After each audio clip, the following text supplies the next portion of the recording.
Vamos a leer desde el versículo 15 hasta el 21.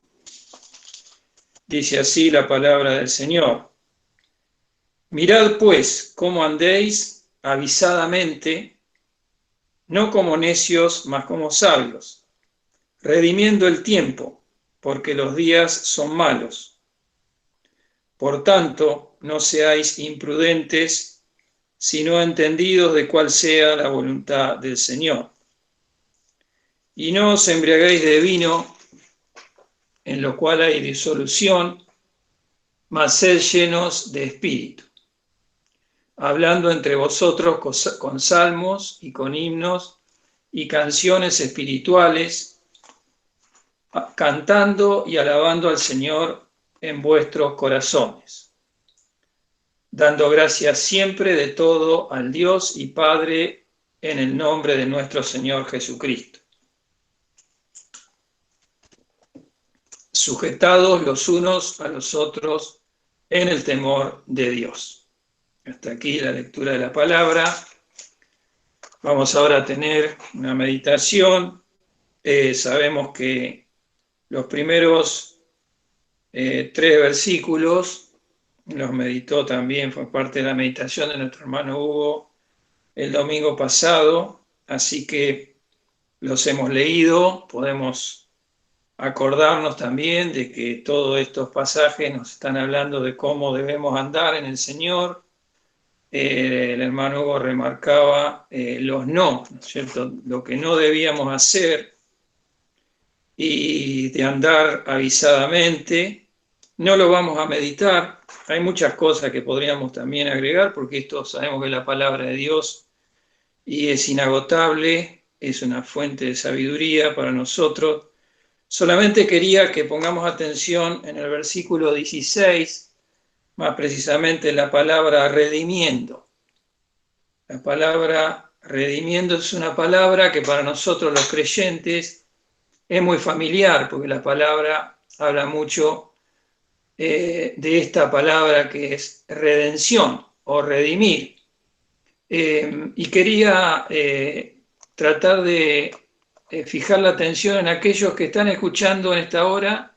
Sabemos que la mayoría somos creyentes, somos hijos de Dios, pero tal vez puede estar escuchando a alguna persona que no conoce a Cristo, y sabemos también que este video va a quedar grabado, así que en algún momento puede escuchar a alguien que no ha tenido una experiencia de salvación con el Señor Jesucristo, que ponga su atención en esta palabra, redimiendo. En este caso se le da a los creyentes, que quiere decir que deben aprovechar el tiempo. La palabra redención significa rescatar pagando un precio. Es una palabra que tal vez no es muy familiar para aquellos que no conocen la Biblia, pero podemos decir que esta palabra se originó en las guerras antiguas, cuando un ejército ganaba una batalla, el grupo perdedor, el ejército perdedor, podía redimir a algunos de los prisioneros, personas que eran de valor para ese ejército, para esa ciudad. Pagando un precio se rescataba a esas personas y se las volvía, no quedaban bajo el mando del que había ganado la batalla. También se usaba mucho para la esclavitud, ¿no es cierto? Redimir un esclavo era comprarlo, pero el significado, podemos decir, más preciso de la palabra redención es volver a comprar. Eso es lo que significa, volver a comprar. Por eso quería llamar la atención de las personas que tal vez aún no han tenido una experiencia con Cristo, que conocen cosas del Señor Jesús, han escuchado el Evangelio muchas veces, pero es importante porque esta palabra redención nos puede ayudar para entender bien la obra de Cristo, lo que Cristo hizo a favor del hombre. Cristo pagó un precio para volver a comprar al hombre que se había perdido, al hombre que se había apartado de Dios. Sabemos que Dios creó al hombre para estar en comunión perfecta con Él, pero el hombre a causa del pecado se apartó, perdió la comunión con Dios, fue destituido de la gloria de Dios. Y así es como está el hombre actualmente, alejado de Dios. Una vez que el pecado entró en el mundo, así pasó a través de nuestros primeros padres, así pasó a todos los hombres, y el hombre está destituido de la gloria de Dios. Pero Cristo lo que hizo fue redimirnos, pagar el precio para volvernos a comprar. ¿Por qué? Porque no había ninguna manera de que el hombre volviera a acercarse a Dios a causa del pecado.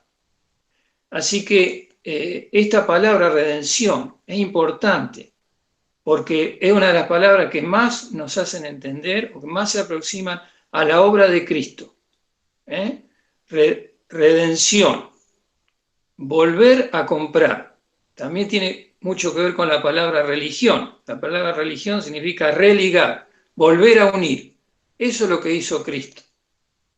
Fue necesario el sacrificio de un ser infinitamente valioso para Dios mismo. El Hijo de Dios tuvo que pagar el precio para volvernos a unir a Él, a través de Él, porque el hombre no podía de ninguna manera volver a acercarse a Dios.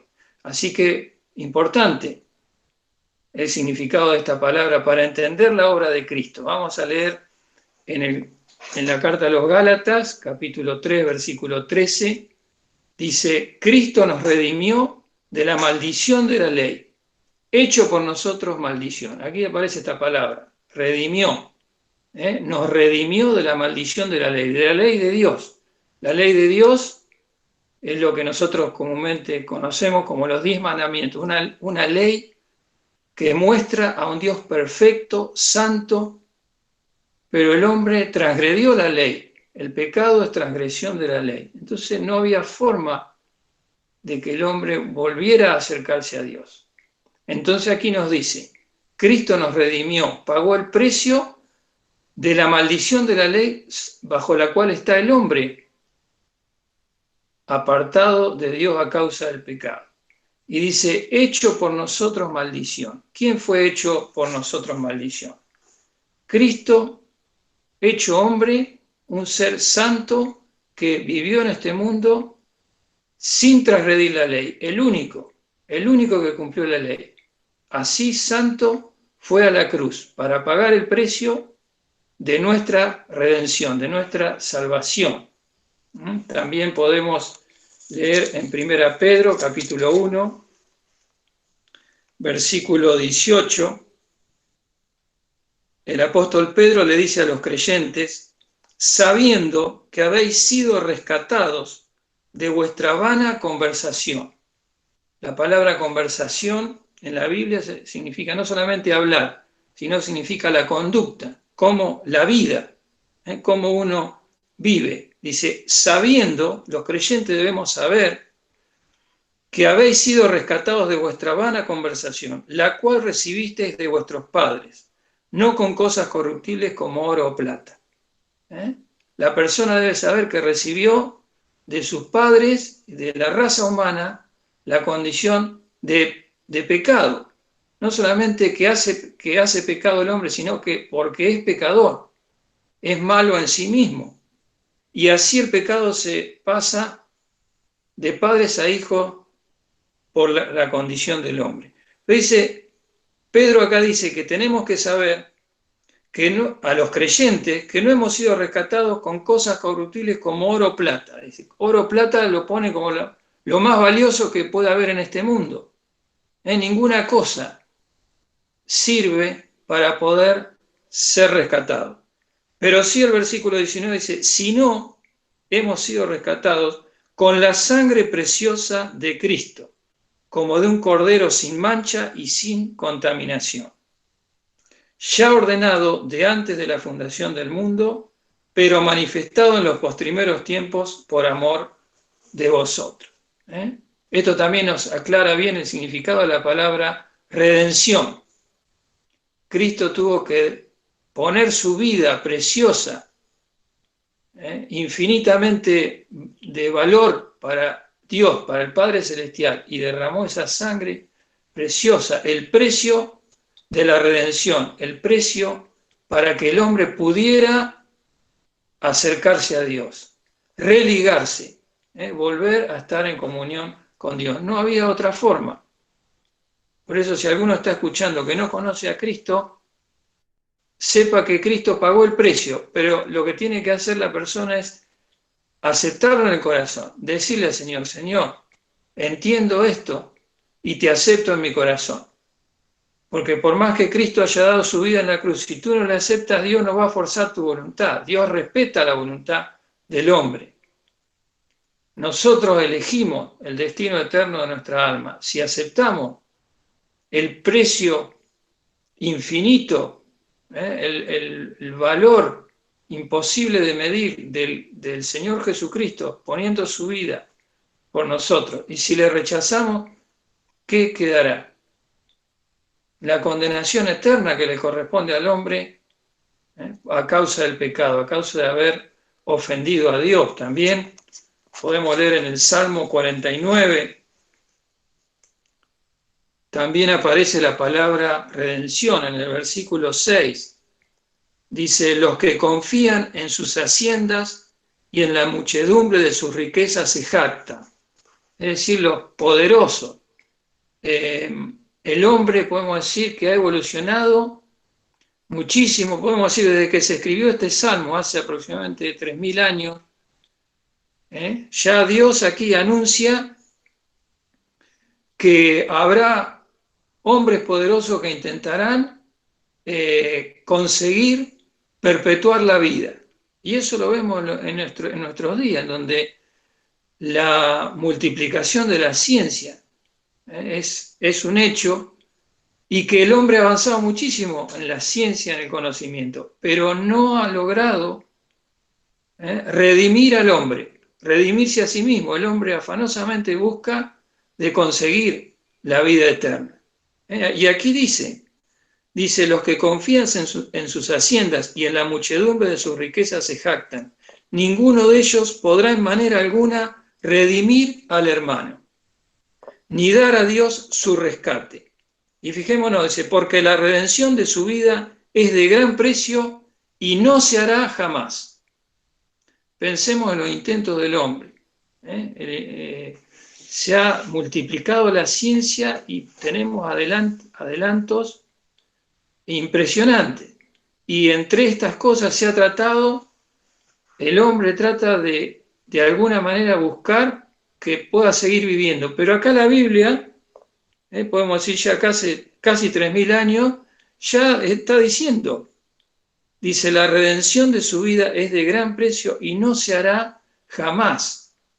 Qué importante sería que los hombres de ciencia buscaran la respuesta en la palabra de Dios. Aquí ya está escrito. ¿Por qué no se hará jamás? No porque Dios no quiera, sino porque no hay forma de que el hombre pueda ser redimido si no es a través de Cristo, si no es a través del sacrificio precioso de Cristo. Por eso Dios tuvo que enviar a su Hijo, porque el hombre no se puede redimir a sí mismo. Pero qué precioso también que el salmista aquí escribiendo, también podemos decir, hace 3000 años, ya hablaba de la obra de Cristo y sabía que Dios lo iba a redimir a él, como nos dice en el versículo 15. Empero Dios redimirá mi vida del poder de la sepultura. Qué precioso. La obra de Cristo, si la entendemos, si entendemos simplemente eso, ¿no? Que Dios ya pagó el precio, que Jesucristo pagó el precio de nuestro pecado. Tener la absoluta seguridad que Dios nos va a redimir cuando llegue el momento de la muerte. Ya hemos sido redimidos aquellos que hemos creído en Cristo. Que el Señor realmente pueda tocar a un corazón que escucha esta palabra, para que no, sin dudar, vaya a Cristo para recibir la salvación, para poder volver a estar en comunión con el Dios amoroso, que busca al hombre para salvarlo. Dicho esto, vamos ahora a volver a la carta a los Efesios, y ahora sí vamos a continuar con el versículo 18 veníamos meditando también el domingo pasado, nuestro hermano Hugo hablaba de todas aquellas cosas que el creyente no debe hacer, ¿verdad? Y aquí en el versículo 18 dice, y no os embriaguéis de vino, en lo cual hay disolución, mas sed llenos de espíritu.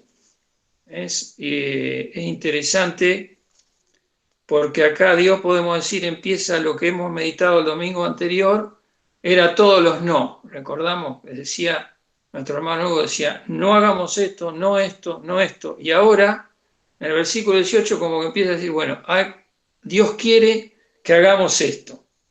Sed lleno de espíritu. Sed lleno de espíritu. Es un imperativo lo que Dios quiere que nosotros hagamos. No hay opción.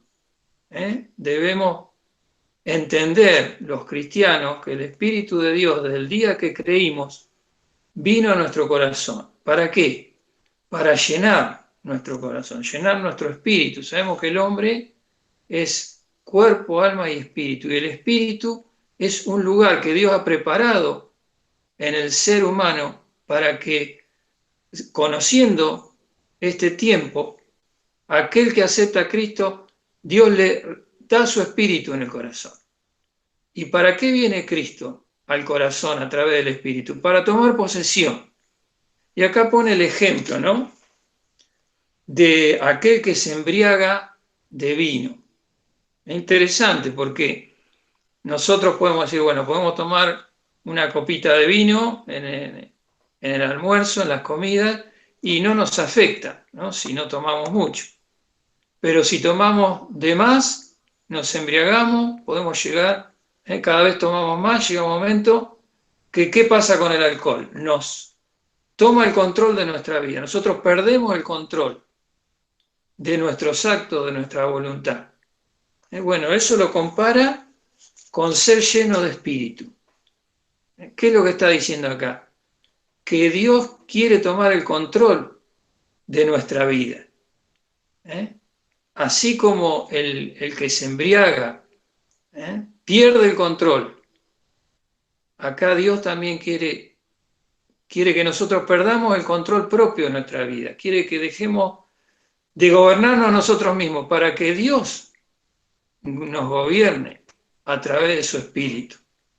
Algo que podemos decir nos cuesta porque nos creemos autosuficientes, tenemos mucha resistencia. El problema que tenemos que somos muy fuertes. Nosotros, acá está una palabra que está hablando los creyentes.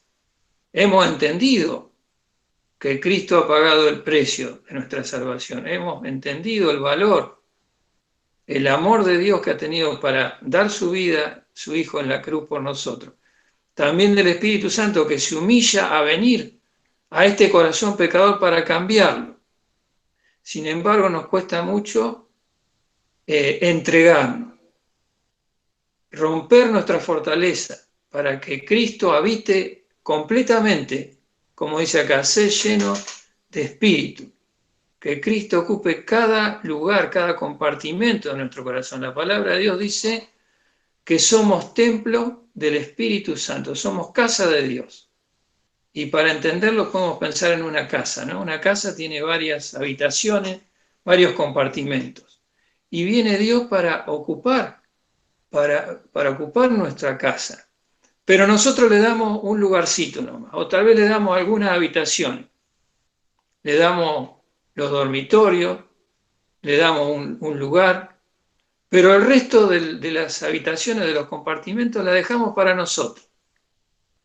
Le damos parte de nuestra voluntad. Decimos, bueno, yo soy de Cristo, quiero obedecerle, quiero agradarle, pero esta parte me la reservo para mí. O digo, quiero agradar a Dios, pero tengo mi carácter, tengo mi forma de ser, y esto Dios no me lo puede cambiar. Bueno, yo sigo a Cristo, pero yo soy así. Eso es poner resistencia a Dios. Decirle, Señor, hasta aquí puedo, pero ya más no me podés cambiar. O un pecado que no podemos dejar.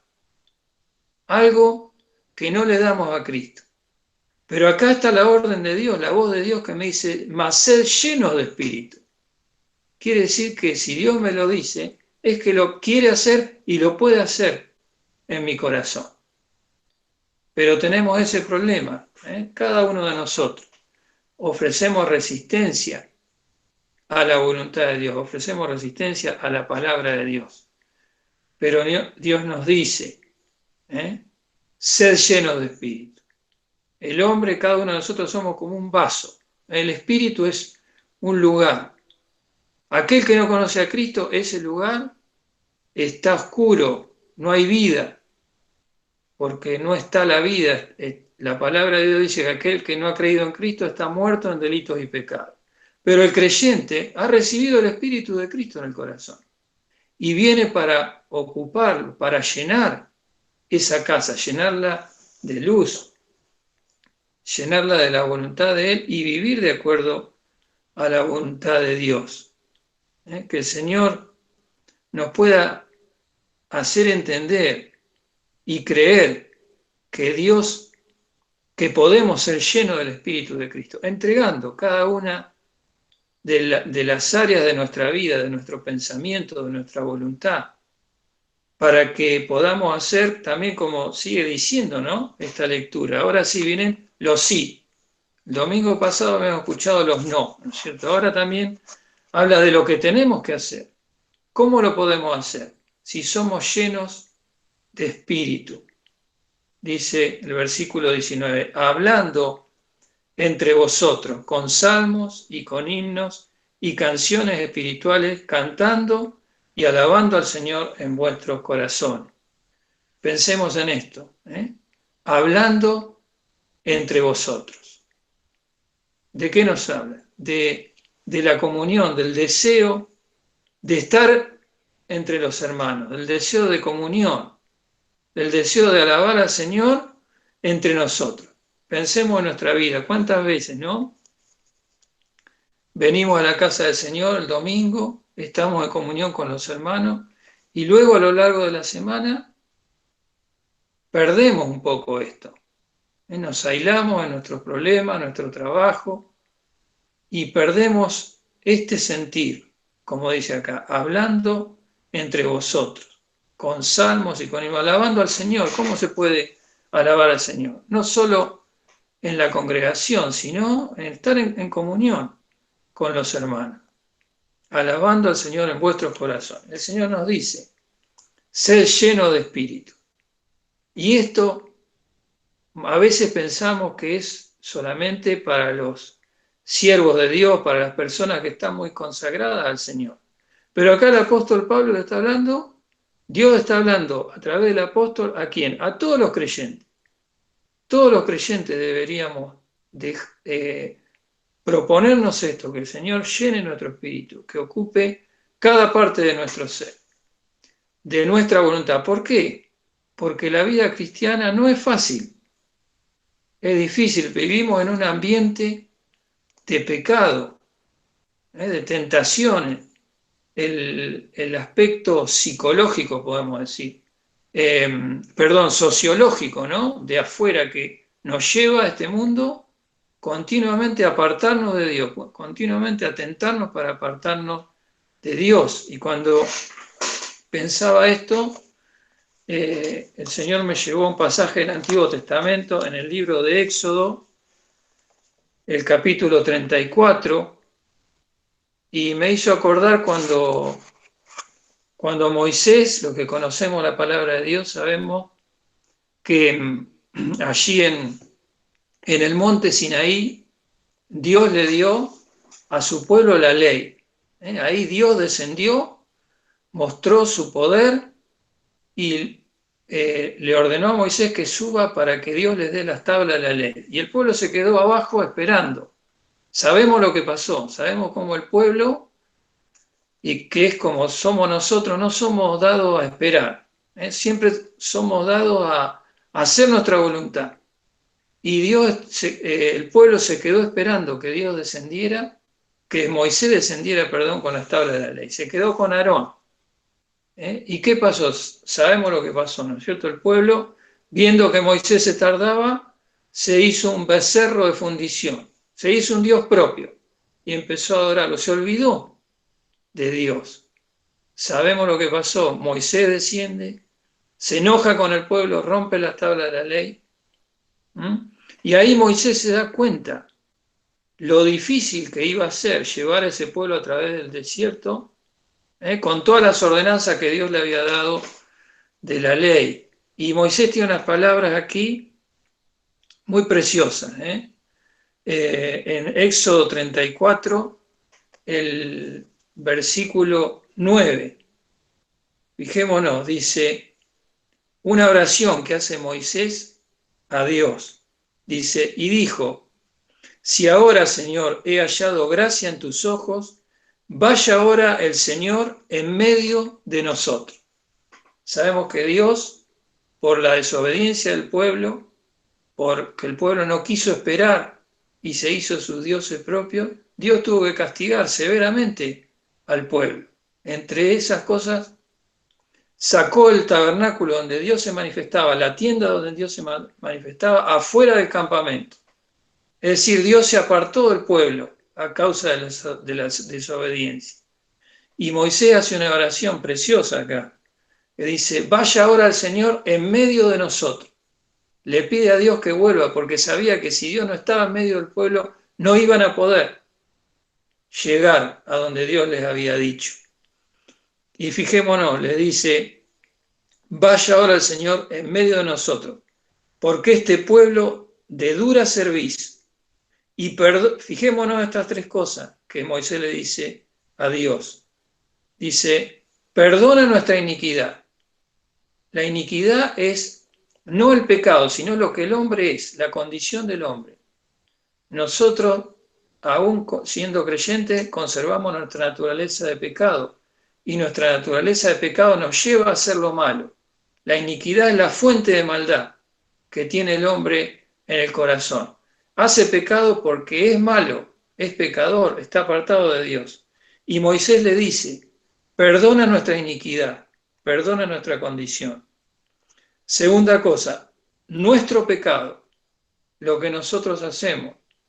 El pecado es la comisión, el hecho de hacer lo malo o de no hacer lo bueno. Y después le dice, y poséenos. Poséenos. Podemos decir la misma palabra, lo mismo que está diciendo Pablo a los Efesios. Sed lleno de espíritu.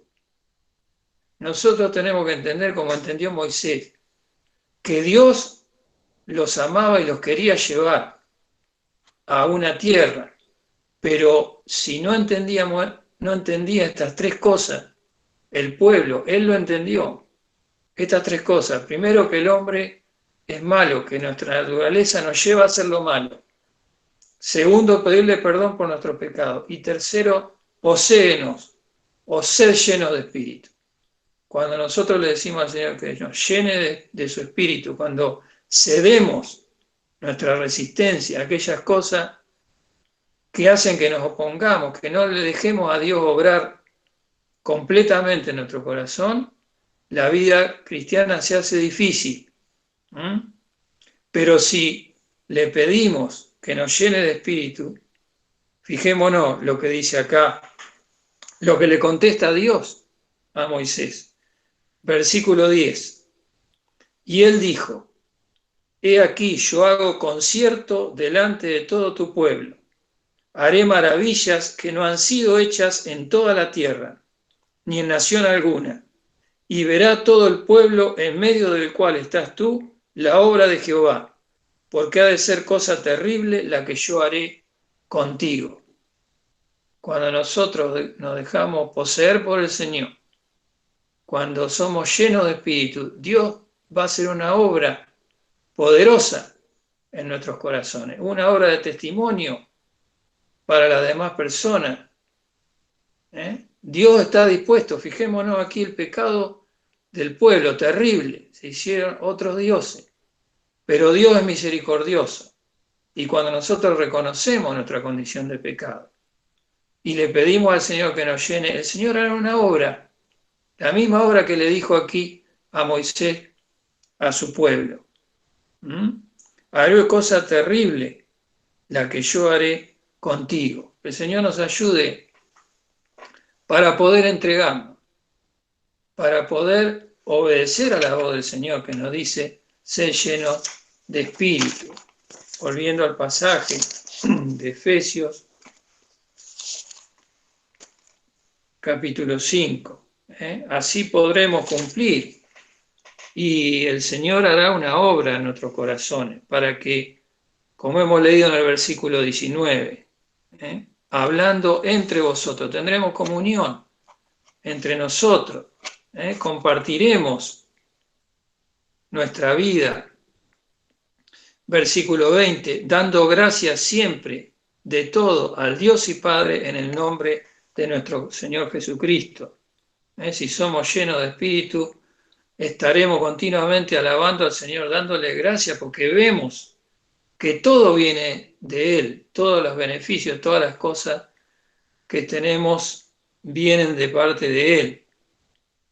Versículo 21, sujetados los unos a los otros en el temor de Dios. Y esto me hizo pensar mucho este versículo, ¿no? Que dice la palabra sujetados significa sometidos, sometidos los unos a los otros, pero no en el mal sentido, ¿no? Uno dice, yo tengo mi vida, creo en Cristo, me someto a Cristo, pero otra cosa es con el hermano, ¿no? Cada uno tendemos a ser individualistas, independientes. Pero ¿qué está diciendo acá el apóstol Pablo? Que yo me tengo que sujetar a mi hermano. Mi vida tiene que variar de acuerdo a lo que le pasa a mis hermanos. El eje de mi vida ya no soy yo, sino es Cristo y es mi hermano. Eso es lo que está diciendo acá, sujetados los unos a los otros en el temor de Dios, porque Dios nos está pidiendo esto. Esto nos lleva a la palabra del Señor Jesucristo, cuando le dijo a sus discípulos en San Juan 13, 34 y 35. ¿Qué les dijo antes de ir a la cruz? Un mandamiento nuevo os doy, que os améis unos a otros como os he amado, que también os améis los unos a los otros. ¿Cómo amó Cristo a mí? Me amó con sacrificio, puso su vida por nosotros. Entonces ahora yo, ¿cómo manifiesto ese amor? ¿He entendido el amor de Cristo con respecto a la congregación en donde estoy, con respecto a mis hermanos? El Señor dijo, ¿no? Un mandamiento nuevo. ¿Por qué es nuevo? Porque ahora conozco a Cristo y Cristo ha venido a manifestar ese amor, que no es el amor que yo tenía. El amor humano es egoísta, se basa en uno mismo, pero Cristo me ha mostrado este amor. Que os améis unos a otros como os he amado, que también os améis los unos a los otros. Y después dijo, en esto conocerán todos que sois mi discípulo. ¿Soy un cristiano? ¿Soy un seguidor de Cristo? En esto conocerán todos que sois mi discípulo, si tuvierais amor los unos con los otros. Qué precioso. Estoy manifestando ese amor. Acá están todos los sí. Hablando entre vosotros con salmo, sujetándome al hermano en el temor de Dios, ser lleno de espíritu. Y tenemos que hacer un paréntesis acá, ¿no? Porque decimos que hemos hablado de lo que la Biblia dice que no hay que hacer, en particular este pasaje, pero también dice lo que hay que hacer. Dice los no y los sí. Pero nosotros lo que tenemos que entender es que la palabra de Dios no es un simple manual de instrucciones. No me dice solamente lo que no tengo que hacer o lo que no, o lo que sí tengo que hacer, sino que me dice cómo hacerlo. Porque puedo entender muy bien esto, pero ¿cómo lo hago? Porque mi naturaleza es dada a hacer lo malo, pero Cristo ha venido a mi corazón. Entonces, ¿cómo lo hago? Ser lleno de espíritu. Pero para ser lleno de espíritu, ¿qué tengo que hacer? ¿De qué me habla el Espíritu? Me habla de Cristo, me muestra a Cristo. Entonces yo lo que tengo que hacer es decir, Señor, yo en mi naturaleza no puedo cumplir con esto, pero te miro a ti, miro a Cristo, porque la única manera de cumplir con esto es mirar al Señor, lo que Él hizo por mí, ese amor, lo que lo llevó a entregarse por nosotros. Vamos a leer en Romanos capítulo 15. Romanos capítulo 15, el versículo 3. El Espíritu me recuerda a Cristo. Si yo no miro a Cristo no puedo cumplir con esto. Y me dice, porque Cristo no se agradó a sí mismo.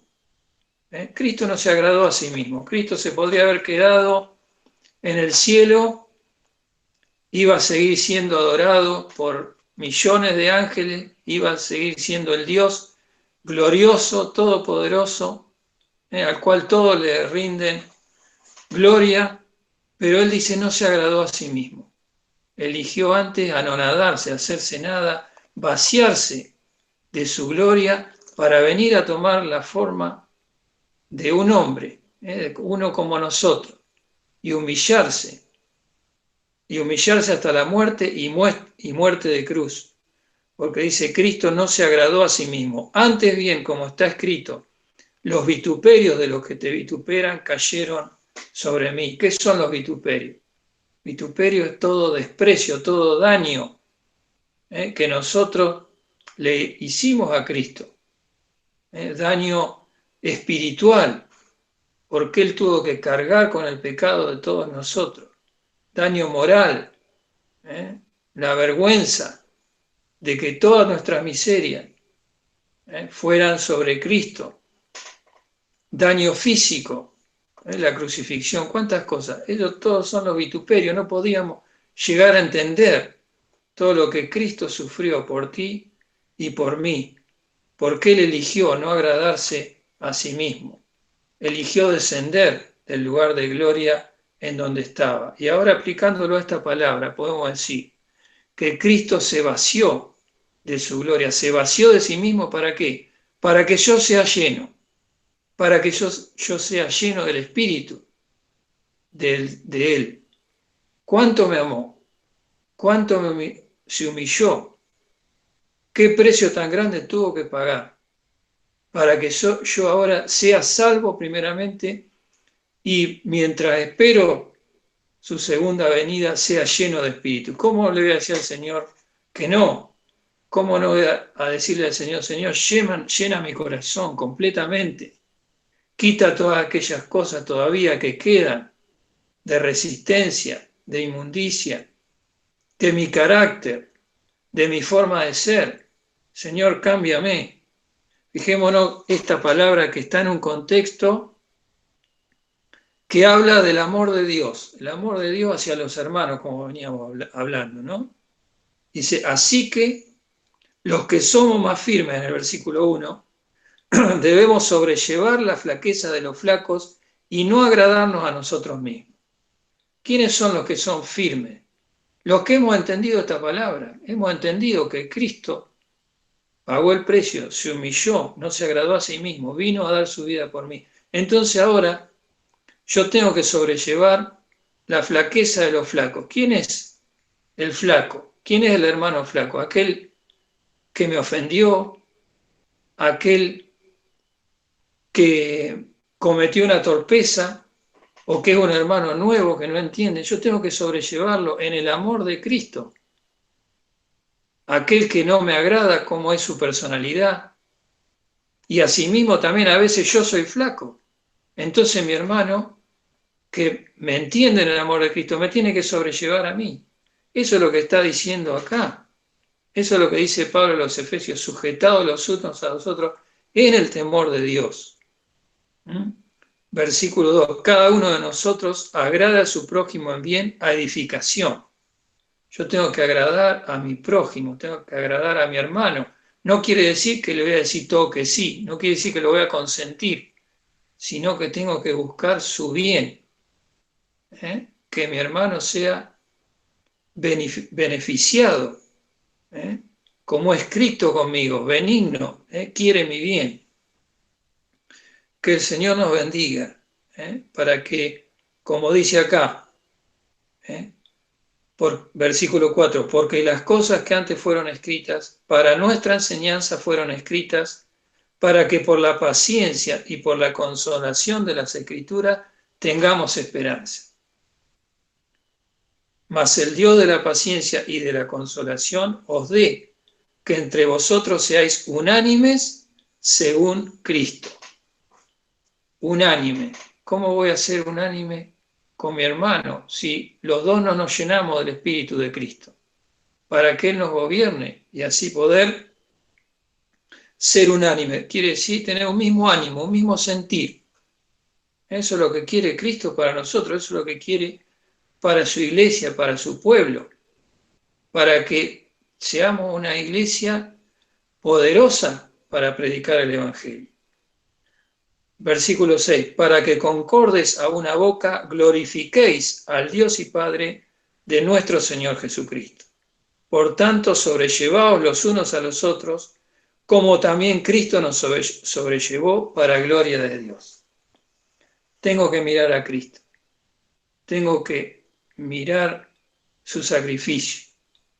Se vació de su gloria, se humilló para que yo sea lleno del Espíritu. ¿Cuántos beneficios podemos tener como hijos de Dios? Es dejar que Cristo nos guíe. Él es nuestro Padre Celestial que sabe todas las cosas, lo que nosotros, cada uno de nosotros necesitamos. Que el Señor nos bendiga para que veamos, miremos a ese Cristo que no se agradó a sí mismo. Señor nos bendiga. Vamos a finalizar ahora con un himno